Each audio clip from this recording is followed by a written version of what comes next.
Hello friends, welcome to my TET class. Friends, आज हम देखने वाले हैं मैथ में हमारा एक नया टॉपिक स्टार्ट होगा जिसका नाम है परिमिति यानी कि परिमाप और विकर्ण। यहाँ पे हम कुछ आकृतियां हैं। कौन कौन सी आकृतियां इन्हें देख लेते हैं। त्रिभुज, आयत, वर्ग और चतुर्भुज।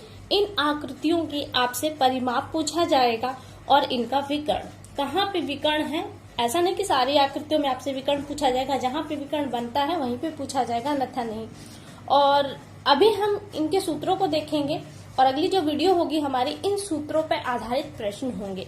और फ्रेंड्स, ये सूत्र आपको याद होने जरूरी है इस तरह के सवालों को सॉल्व करने के लिए। तो आइए हम देखते हैं त्रिभुज। पिछली वीडियो में मैंने कहा था कि मैं त्रिभुज को छोड़ दूंगी, लेकिन अब हमको त्रिभुज यहाँ पे जो पढ़ना है वो परिमाप के नजरिए से और विकर्ण के नजरिए से पढ़ना है। तो हम यहाँ पे पहले त्रिभुज के परिमाप को जानेंगे। त्रिभुज का अगर परिमाप निकालना है तो तीनों भुजाओं का आप योग कर देंगे और आपको परिमाप मिल जाएगा। जब मैंने आपको त्रिभुज बताया था तो कहा था त्रिभुज दो पेज पर आपको पढ़ने थे, वहां पे एक कोण के आधार पर और एक भुजा के आधार पर। लेकिन जब यहाँ पे आपसे परिमाप की बात होगी तो केवल भुजा के आधार पर कोणों को देखा जाएगा, कोणों के आधार पर नहीं। तो त्रिभुज में आपने कितने तरह की भुजाओं के आधार पर पढ़ा था? तीन। पहला था समबाहु त्रिभुज, जिसमें तीनों भुजाएं आपकी बराबर होती हैं। ऐसे में आपसे त्रिभुज का परिमाप पूछे और सिर्फ एक भुजा का आपको माप दिया गया तो आप समझ जाइए कि अगर एक भुजा का माप 3 मीटर है तो बाकी दो भुजाएं उनका माप भी 3 मीटर होगा और तीनों हम योग कर देंगे तो हमें आंसर मिल जाएगा, यानी कि 3 मीटर हमारा परिमाप बन जाएगा। दूसरा जो होता है त्रिभुज में समबाहु त्रिभुज, समबाहु त्रिभुज जिसमें दो भुजाएं बराबर होंगी और एक भुजा अलग होगी। और ऐसे त्रिभुज में आपसे एक यहाँ का माप दिया जाएगा और एक यहाँ का माप दिया जाएगा और आपसे तीनों यानी कि परिमाप आपसे पूछा जाएगा। तो आप जानते हैं कि ये भुजा बराबर ये भुजा, तो इसका माप दे न दे आप इसी माप को यहाँ पे रख लेंगे और इसका परिमाप निकाल देंगे। अगला था हमारा विषम बाहु त्रिभुज, जिसमें सारी भुजाएं अलग अलग होती हैं। तो ऐसे में आपको तीनों भुजाएं दी गई होंगी और आप उनके योग से उसका परिमाप निकाल लेंगे। तो ये हो गया परिमाप। अब कहेंगे तीनों भुजाएं त्रिभुज में कौन कौन सी होती हैं? तो त्रिभुज में एक होता है आधार, एक होता है लंब और एक होता है कर्ण। ये तीनों यानी कि लंब, कर्ण, आधार मिलकर आपका त्रिभुज बनती है और इनके तीनों भुजाओं को योग से जो हमें मिलता है वही उसका परिमाप कहलाता है। अब आगे आता है आयत। आयत को कहें तो आयत का परिमाप क्या है? आयत होता है क्या, पहले ये समझिए। आयत होता है जिसमें आमने सामने की भुजाएं बराबर होती हैं। यानी कि अगर ये भुजा 2 सेंटीमीटर की है तो ये भुजा भी आपकी 2 सेंटीमीटर की ही होगी।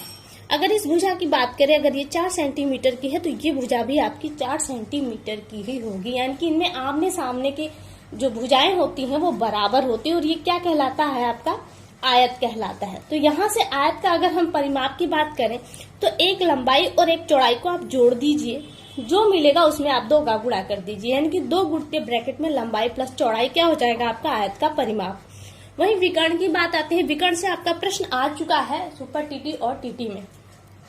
तो यहाँ पे आप क्या करेंगे? करनी में लंबाई का स्क्वायर करेंगे प्लस चौड़ाई का स्क्वायर करेंगे तो आपको विकर्ण मिलेगा। अब विकर्ण है क्या? देखिए, जब इस कोने से इस कोने को हम मिला देते हैं ये ऐसे, तो ये हमें विकर्ण मिलता है। ये हमारी क्या है? विकर्ण। एक आयत में कितने विकर्ण होते हैं? तो 2 विकर्ण होते हैं। तो देख रहे हैं ये क्या है? आपका विकर्ण। लंबाई का स्क्वायर प्लस ब्रैकेट में चौड़ाई का स्क्वायर करेंगे और ये किसके अंदर रहेगा? आपकी करनी के अंतर्गत। और जब इसे सॉल्व करेंगे तो आपको जो मिलेगा वो होगा आपका विकर्ण। फिर आ जाता है हमारा वर्ग। वर्ग का परिमाप, वर्ग क्या है पहले ये समझ लीजिए। ये एक आकृति है, इसमें जो भुजाएं होती हैं वो बराबर होती हैं। अगर मैं ये कहूं कि ये भुजा कितने सेंटीमीटर की है? 5 सेंटीमीटर की है, तो ये भुजा भी आपकी 5 सेंटीमीटर की ही होगी, ये भुजा भी आपकी 5 सेंटीमीटर की होगी और ये भुजा भी आपकी 5 सेंटीमीटर की होगी। यानी कि चारों भुजा कितने सेंटीमीटर की हैं? 5-5 की, यानी कि ये बराबर होंगी, चाहे वो कितनी ही बड़ी भुजा क्यों ना हो। तो ऐसे में जब आपसे वर्ग का, इसे वर्ग कहेंगे और वर्ग का परिमाप पूछे तो 4 गुणित कोई एक भुजा, ये नहीं कि आप ये रखें वो रखें, लंबाई चौड़ाई ऐसा कुछ भी नहीं है, कोई भी, क्योंकि चारों भुजाएं बराबर हैं। आप एक भुजा की माप रख देंगे तो आपको परिमाप मिल जाएगा ना 4, और भुजा में क्या है? आप 5, तो यहाँ पे 5 रख दीजिए, 5 का 20, यानी कि 20 सेंटीमीटर क्या मिला आपका परिमाप। अब यहाँ पे विकर्ण की बात आती है। यहाँ पे विकर्ण क्या है? एक कोने से दूसरे कोने को मिला दीजिए, जो रेखा आपको प्राप्त होगी वो आपका विकर्ण कहलाएगा।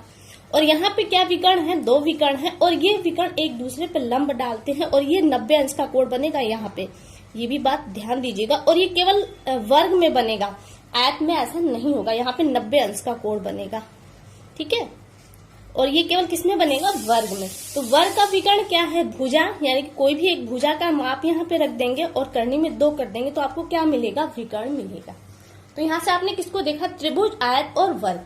अब आ जाता है आपका चतुर्भुज।